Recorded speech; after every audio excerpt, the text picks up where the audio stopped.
right, Victoria 3 fans, maybe this time will work. I've done so many takes on this video because I had sound problems. I had to start over again. I think this is going to be right. And I want to talk about growing your way out of debt. I am France, and France starts the game with money to spare. It builds up the gold reserves very quickly, and you're really looking for ways to spend it. So you have to build out your construction center as France. I've done that. I was still running a pretty good credit overall, and then I had this war.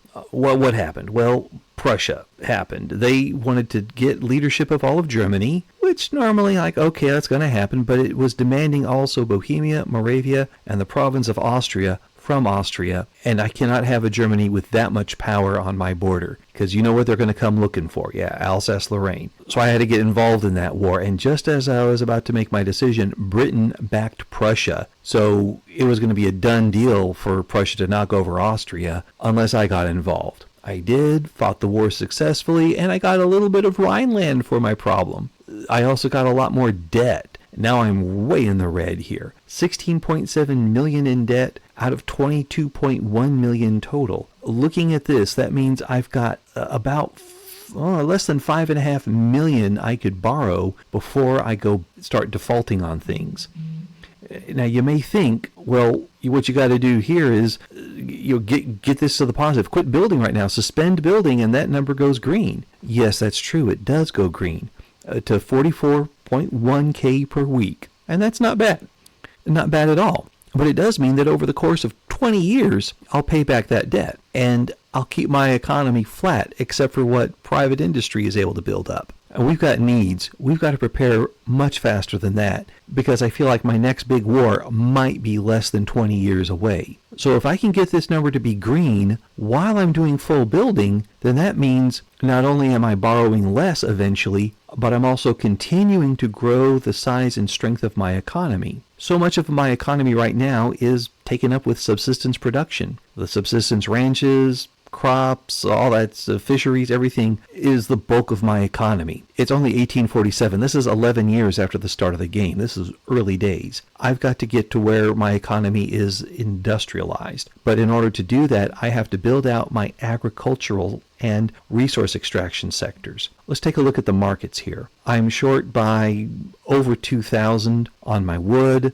I'm short by 790 on iron, 461 on paper, 460 on fabric. I've also got a mod that increases coffee consumption. I'm short there. I've got a lot of needs in my population, and wood and fabric especially are ones that hit my lower class populations the hardest. Grain would hit them as well. These are things that they need for basics, food, clothing, and shelter. And you can figure out which one goes with which. So I've got to get those prices down to get those people happy and bring up their standard of living. I've also got to cut taxes. I max them out during wartime. I need to get it to where I can cut them at least by 94.2K. That's a lot. And in order to do that, I can't just sit here and collect at 44K a week. I've got to grow my economy to where I get it to be able to cut those taxes much faster than 20 years from now, improving the happiness of my people, making them work more, making them more effective, and that'll actually increase my income by cutting my taxes.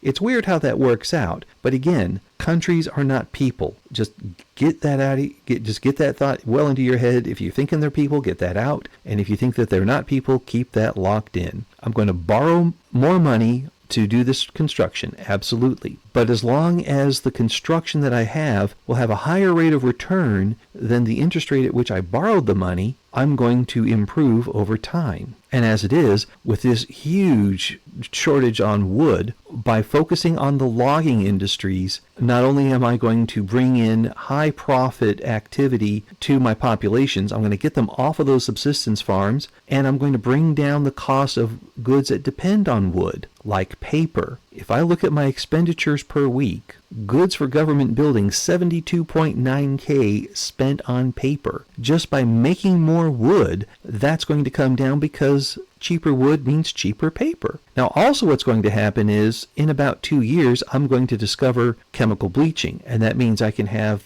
that bleaching technique for making paper. That's going to add another 700 paper with what I have being produced here.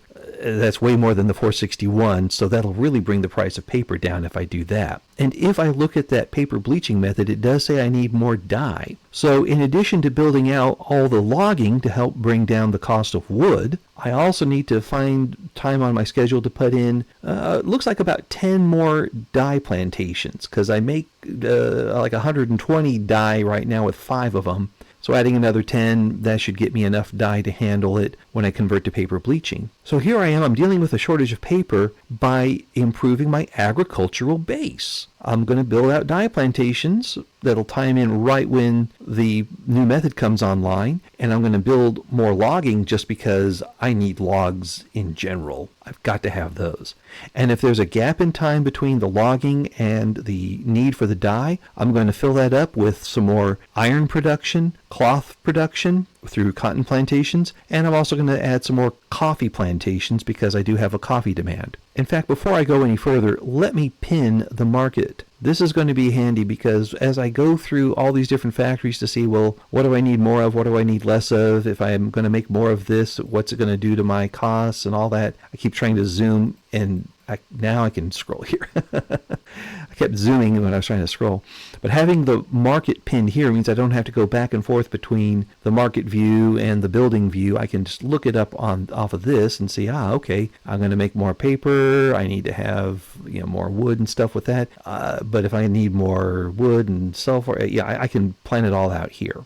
And I can also see that, definitely coffee is way up there. Wow, 75% over market price. I got to bring that down. And I can also deal with my military goods, but first I need a solid economy before I get into fighting. All right, enough talk here. We're working on the wood. It's July 1st, 1847. Here are the numbers we need to remember. I am about 37.5K a week in the red, and I'm about 5.5 million away from my credit limit. Those are the two key numbers there. So let's see where I come out debt-wise. Let's take a look at the economy in 6 years' time. I'll see you on July 1st, 1853. Welcome to 6 years later. France being France, we are no longer a monarchy. The Bonapartists are gone, and now we are a republic. We're trying to enact homesteading. The landowners are not happy about that, but this is France. We'll handle it. We'll deal with them. I'm not worried there. And I'm worried even less because look at my economy per week. I'm now at 31K above when we were like 37.5 or whatever below, and I'm still doing 100% building. This is a great sign. This is a full turnaround. And when we look at the credit limit here, I have borrowed more money. Yes, I'm at 17.6 in the hole, but I'm at 29.6 in terms of my credit limit. So instead of being 5.5 away from my limit, I am now 12.3 million away from my total before I start going into default. This is huge. And yes, I built out my wood production. We now see I've got only minus 491 when it was minus 2,000. I've worked on my cloth. I've worked on my coffee. You see transportation here, so I need to build some more railroads, obviously. But you don't even see wood, you do see wood. You don't see iron or paper here. And the funny thing is, I have built a little more iron capacity, but I built no more paper factories. My paper production has been increased substantially because I switched over to bleaching, and I had my dye ready in time for that.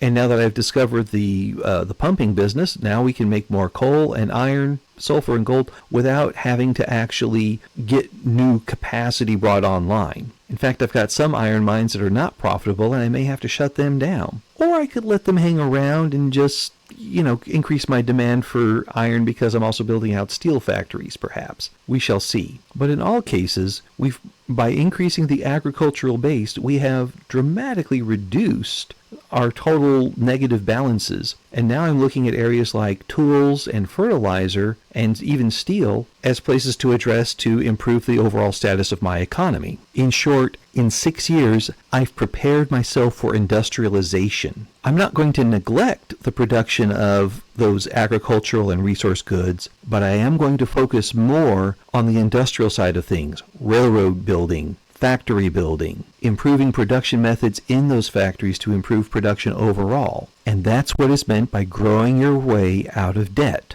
Because even though my total debt increased, my debt limit increased even more. and I've got that much more room to borrow money, so in the event of a war, I'm now more prepared 6 years later than I was in 1847. I'm in the green every week while doing full production, so I could either keep it like it is here or increase my production capacity and grow even faster, and I'm ready to industrialize. These three factors make this particular France in so much a better state than it was 6 years ago. And had I just sat around and collected 44K per week, I would have less debt than I did 6 years ago, but my credit limit would not have expanded as much. And I would actually have less ability to go into debt had I gone that route than with the route I did by borrowing more and using those borrowings to create highly profitable resource extraction and now highly profitable industries. I do hope you've enjoyed this, and if you've got any more questions about videos you'd like to see me cover, any concepts you'd like to see me go into, I'm more than happy to. I used to teach economics, and I think that's one reason why I love Victoria 3 so much, because it allows me to take what I've learned and put it into practice. See you next time, and may all your diplomatic plays